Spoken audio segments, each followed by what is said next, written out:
O registro das candidaturas é uma fase importante das eleições.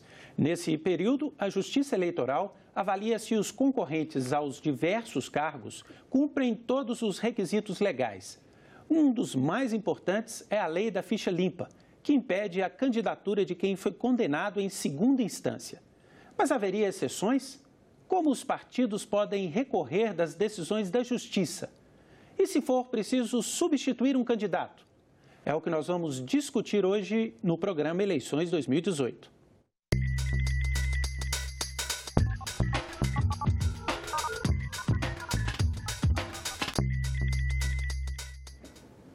E o nosso convidado é o advogado Daniel Falcão, que é especialista em direito eleitoral. Daniel, muito obrigado pela presença aqui no nosso programa. Obrigado a vocês pelo convite.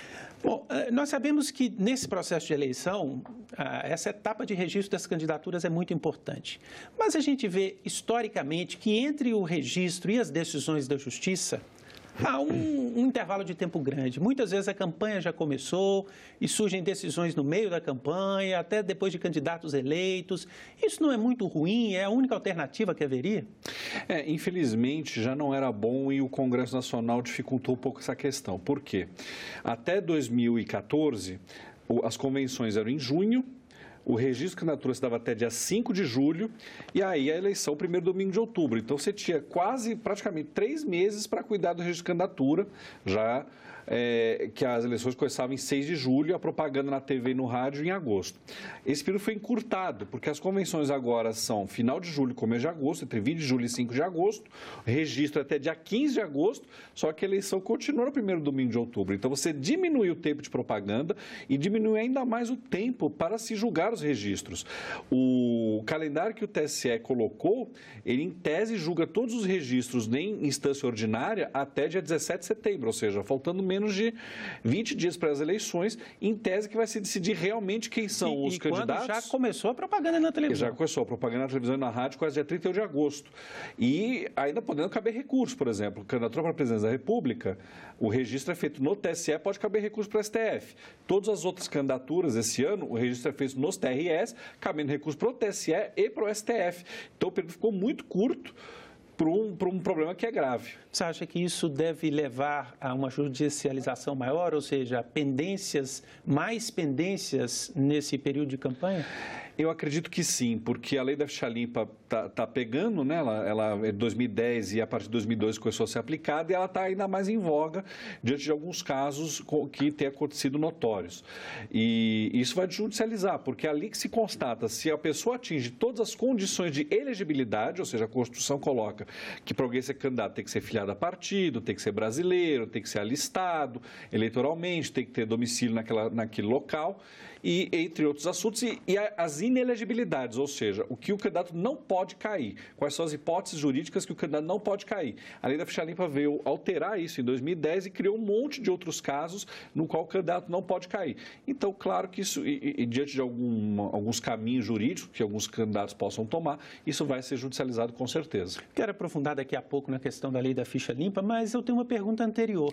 Normalmente, quando se fala de impugnação de candidatura hoje, porque a lei da ficha limpa pegou, se pensa muito nela. Mas quais seriam as outras causas mais comuns de impugnação, de candidaturas que não podem seguir adiante? Você tem a lei da ficha limpa foi uma lei que alterou a lei das inelegibilidades. Então, a lei da ficha limpa mudou alguns casos e criou novos casos, mas você tem casos dos mais variados possíveis. Condenação criminal, improbidade administrativa, rejeição de contas pelo Legislativo ou pelo Tribunal de Contas, gente que simulou divórcio para que, por exemplo, a pessoa é casada, a Constituição diz que o cônjuge não pode estar, se você exerce 2 mandatos, esse próximo mandato não pode ser exercido por algum parente seu. Tem gente que simula o divórcio para que até o cônjuge existe, isso está previsto na lei da ficha limpa. Existe todos os tipos de condições de que a pessoa possa ser pega no registro de candidatura dizendo você não pode ser candidato. Ou uma documentação que faltou, isso que eu ia perguntar. tipo. existe impugnação por aspectos meramente formais, por exemplo, atas mal feitas nas convenções, documentos? Pode existir. Outra questão que pode estar na moda agora em 2018, isso é uma questão que o STF vai julgar, mas eu não sei se ele vai julgar antes do dia da eleição de 2018, é a falta de filiação partidária. Porque a Constituição exige que para alguém seja candidato ser filiado a partido, e nós temos pessoas que estão provocando o judiciário eleitoral dizendo: eu não sou filiado, não quero me filiar e quero ser candidato mesmo assim. Essas pessoas têm como base a Convenção Interamericana de Direitos Humanos. E o STF não respondeu ainda nessa discussão se essas pessoas têm razão ou quem tem razão é a Constituição Federal. Porque isso é a candidatura avulsa, que inclusive é defendida por vários políticos, né? Você pode se candidatar sem estar em um partido. Mas isso não está na lei brasileira. Exatamente. A Constituição é muito clara dizendo que tem que ser filiado a partido. Por isso que essas pessoas utilizaram-se do direito internacional, dos direitos humanos, para tentar viabilizar essa possibilidade de candidatura. Isso vai acontecer, vão haver vários registros de candidatura de pessoas desfiliadas. Agora, por que se demora tanto a julgar? Muitos desses casos não poderiam ser definidos quase que de ofício quando o registro é feito? Seriam objeções tão flagrantes? Você tem dois tipos de casos. O caso de ofício, como você está dizendo, é o caso que chegou a documentação, você já sabe que a pessoa é inelegível, mas a lei prevê ampla defesa e contraditório. Então, chega a impugnação, ou o juiz próprio de ofício, o juiz relator de ofício, ele diz que está errado o registro, abre-se prazo para a pessoa responder e aí acontece o julgamento. Mas há casos que podem demandar produção de prova, inclusive, por exemplo, prova documental, prova testemunhal. Aí, claro que o processo vai demorar ainda mais, que vai ter que fazer uma audiência, ouvir testemunhos de acusação defesa, para o julgamento do registro de candidatura. Pois é, e se esse processo acaba só durante a campanha? Sim. Quer dizer, a campanha começou e até depois da campanha, e aí resolveu se impugnar. Quais são as possibilidades, quais são os caminhos e o que tem acontecido de mais comum nesses casos? Acontece o que é chamado de terceiro turno, né? Então, a impugnação acontece no máximo em 5 dias depois do lançamento do edital com os candidatos. E aí começa-se o processo. Esse processo pode demorar e acontecer o julgamento só já no segundo turno ou só depois do segundo turno, que infelizmente é possível alguém ter sido candidato, a lei permite que a pessoa faça a sua candidatura, faça propaganda, seja eleita e ainda o registro está pendente. Isso acontece. Nós já tivemos casos de só 2 anos depois, a pessoa no mandato, como deputado, como governador, como prefeito, só 2 anos depois, a Justiça Eleitoral constatar: olha, você não podia ser candidato mesmo. Você já está aqui há 2 anos, mas você não podia ser candidato. Isso, infelizmente, acontece e gera um problema até administrativo, né? Necessidade de outra eleição, inclusive. Necessidade de outra eleição. Desde 2015, quase sempre há uma nova eleição. E, ao mesmo tempo, de uma descontinuidade do serviço público, porque estava aquela pessoa como prefeito, como governador, ele cai por uma questão de registro só 2 anos depois, 1 ano e meio depois, tem que fazer uma nova eleição, coloca alguém para tapar o buraco no lugar e depois da eleição que se dá posse a esse novo eleito. E quando essa impugnação acontece um pouco antes, durante a campanha, o que é feito? Pode-se haver a substituição, ou seja, cassou-se a chapa, estava inelegível. O partido, até 20 dias antes da eleição, pode substituir a pessoa que estava nessa chapa cassada por questão de registro. Se passou dos 20 dias, já não pode mais haver substituição. Bom, a gente fala de impugnações que vêm da própria Justiça Eleitoral. Mas a Justiça Eleitoral, considerando uma chapa apta, pode depois um adversário, até o Ministério Público, fazer um recurso tentando impugnar essa chapa? Você tem o problema do registro, né? Como eu falei, a Justiça Eleitoral, depois do dia 15, vai lançar um edital dizendo: tais pessoas são candidatos. Você tem 5 dias para apresentar a impugnação. Que pode ser feita... esse você que eu estou perguntando. Isso, pode ser feito por partido político, pode ser feito por candidato e pelo Ministério Público ou de ofício. O juiz que pega esse processo para julgar, ele mesmo percebe que há um problema ali e ele mesmo fala: olha, isso aqui tem algum problema, vou chamar o candidato para se defender. Depois da decisão, cabe recurso, como eu expliquei. Se o registro é para presidente da República e vice-presidente da República, vai caber recurso para o STF ou embargo de declaração dentro do TSE. Se o processo é nos TRS, né, processo para governador, deputado federal, deputado estadual e senador, vai caber recurso ordinário para o Tribunal Superior Eleitoral. Isso aí pode transcorrer muito tempo. E em que casos haveria o recurso na direção contrária? a Justiça Eleitoral impugnou o registro e o candidato recorre para tentar manter a sua campanha. É os mesmos casos, ou seja, ele apresentou o registro, foi impugnado e aí a decisão foi de que ele não podia ser candidato. Os recursos são os mesmos para os mesmos lugares. Mas apresentando o recurso, ele poderia continuar a campanha ou só se conseguisse uma liminar? Normalmente só se conseguiu uma liminar. Normalmente só se conseguiu uma liminar porque a decisão ordinária, ou seja, o que seria a primeira instância da questão, já decidiu. Aí você vai ter que conseguir uma liminar para continuar sendo candidato. Porque se você, por exemplo, você fez o seu registro, o registro foi impugnado e a decisão foi pela cassação do registro, você só consegue se manter na eleição por meio de algum tipo de liminar. Se não, e se seu nome continuar na urna, porque depois de 20 dias não dá mais para tirar na urna, quem votar nessa pessoa na urna estará votando nulo. Nós temos uma pequena polêmica em relação a esse assunto nessa eleição, porque o atual entendimento do TSE sobre improbidade administrativa, ele entende que o registro só deve ser indeferido se a improbidade gerou enriquecimento ilícito. Mas o Ministério Público, a Procuradoria-Geral da República, tem tentado mudar esse entendimento. Houve um ato de improbidade, a candidatura tem que ser impedida. Como é que você avalia isso e isso realmente pode gerar alguma judicialização nesse momento?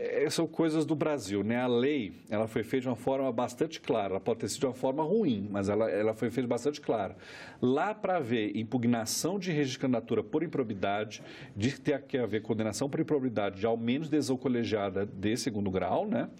E por enriquecimento ilícito e prejuízo ao erário. E prejuízo ao erário. Ou não uma está coisa dizendo ou outra. Não, tem que ser as duas. É justamente essa discussão. Tem que ser as duas. Enriquecimento ilícito e prejuízo ao erário.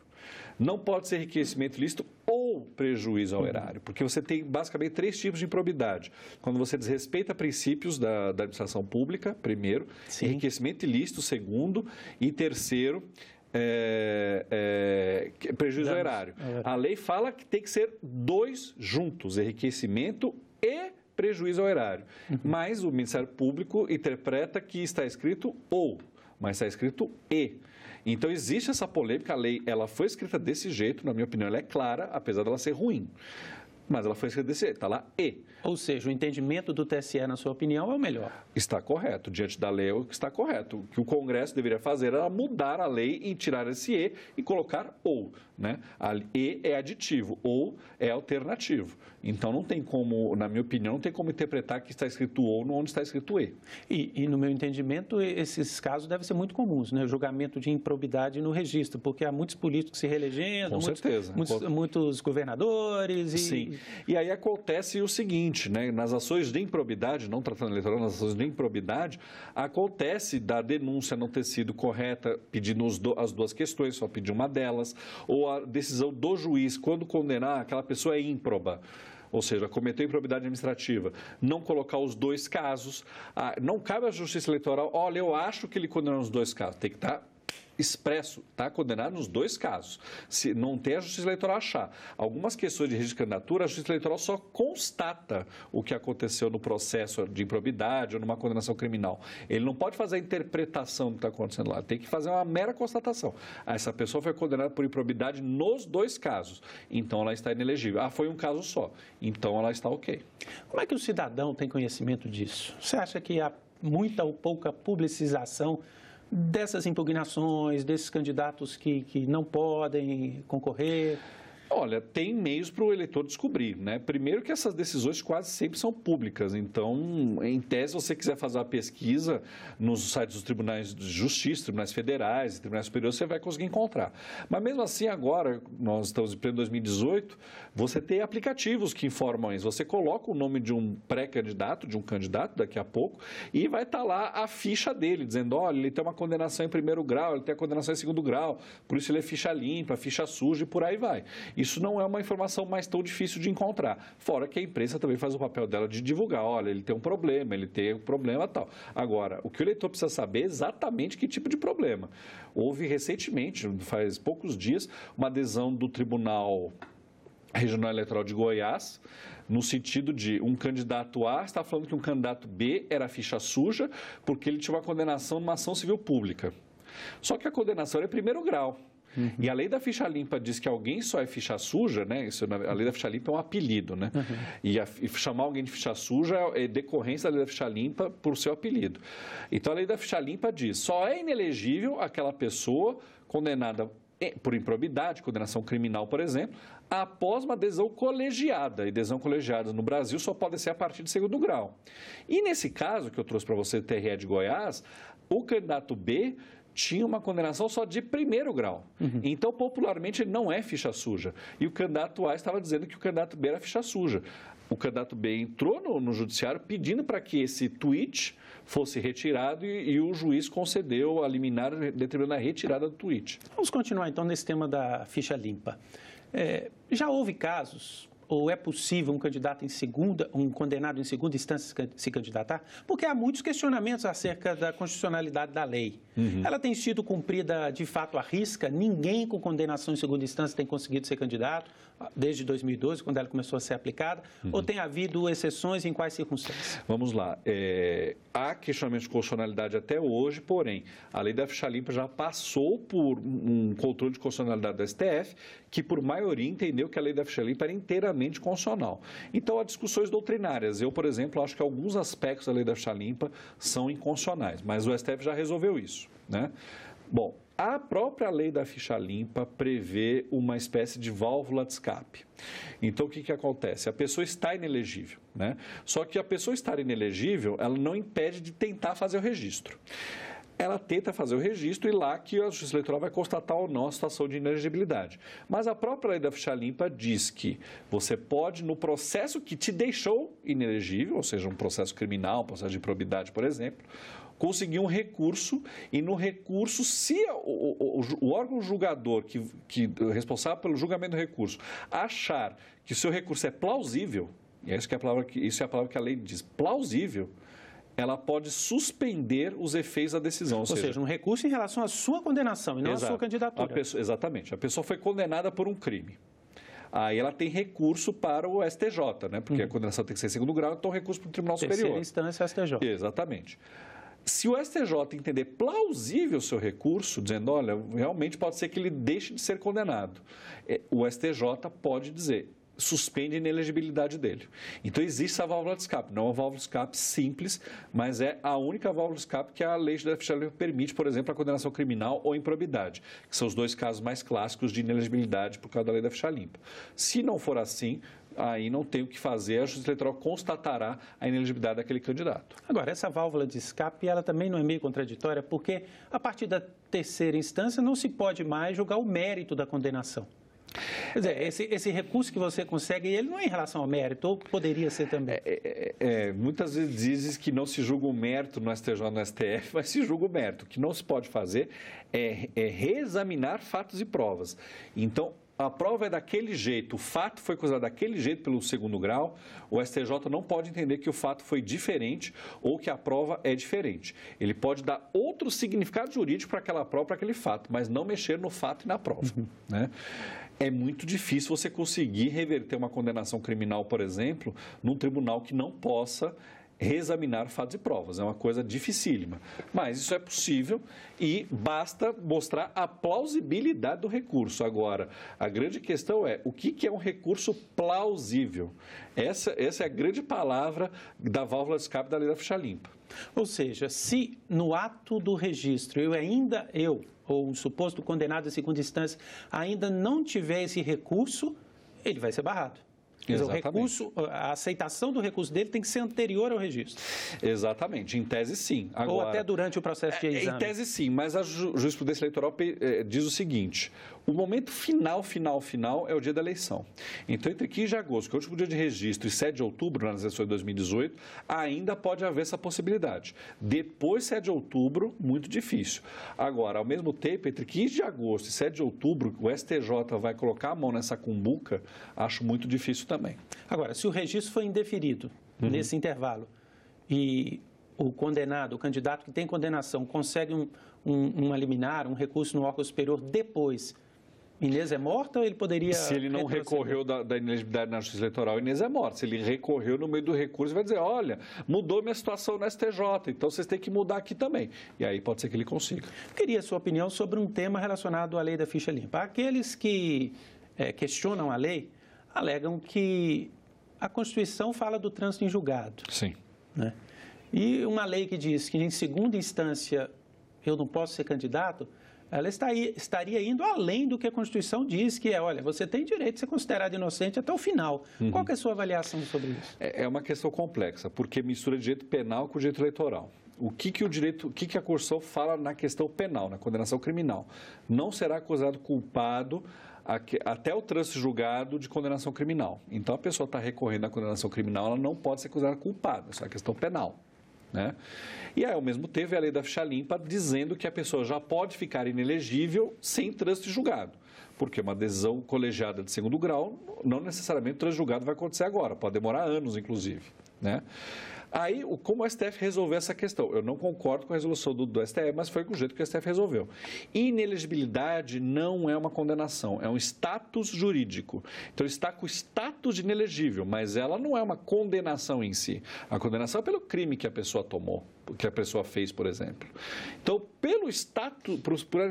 pela inelegibilidade ser um status jurídico, ela não precisa estar correspondente lá no artigo 5º, inciso 57, que trata da culpabilidade, ou seja, de considerar alguém culpado só após o trânsito julgado. Então, na verdade, o que o STF diz, a inelegibilidade não está condicionada ao princípio da presunção da inocência do artigo 5º, inciso 57 da Constituição. Essa análise do STF, ela teve maioria, mas uma maioria que não foi tão folgada. Foi apertada. Existe a possibilidade disso ser revisto pelo STF? Em tese, quando você considera algo constitucional, que foi o que o STF fez lá atrás, em 2012, você pode reverter isso diante do andamento das coisas, da sociedade. A sociedade mudou opinião, isso acontece. A Constituição não é um documento que não é imutável. A interpretação também pode ser modificada. Então, o que se diz no direito constitucional? Quando se acha algo inconstitucional, não se mexe. Agora, se acha algo constitucional e lá na frente não se acha mais constitucional, isso pode ser alterado. Acho muito difícil, mas isso não é impossível juridicamente. Sobretudo que aconteça agora às portas da eleição. Exatamente, exatamente. Se um ficha suja, ou seja, um político que foi condenado em segunda instância, acabou de cumprir a sua pena. Sim. Ele é elegível ou não? Depende da inelegibilidade que a pessoa caiu, por condenação criminal, por exemplo. O que a legislação, a lei da ficha limpa diz? Ele está inelegível desde a condenação de segundo grau até 8 anos após o fim do cumprimento da pena. Então, alguém, por exemplo, condenado por 10 anos, ele está inelegível desde o segundo grau. Quando começa a cumprir a pena, aí a Constituição diz que ele está com os direitos políticos suspensos, ele não pode nem votar, nem ser votado, fica os 10 anos cumprindo a pena, aí volta a lei da ficha limpa. Cumpriu os 10 anos, mais 8 anos de inelegibilidade.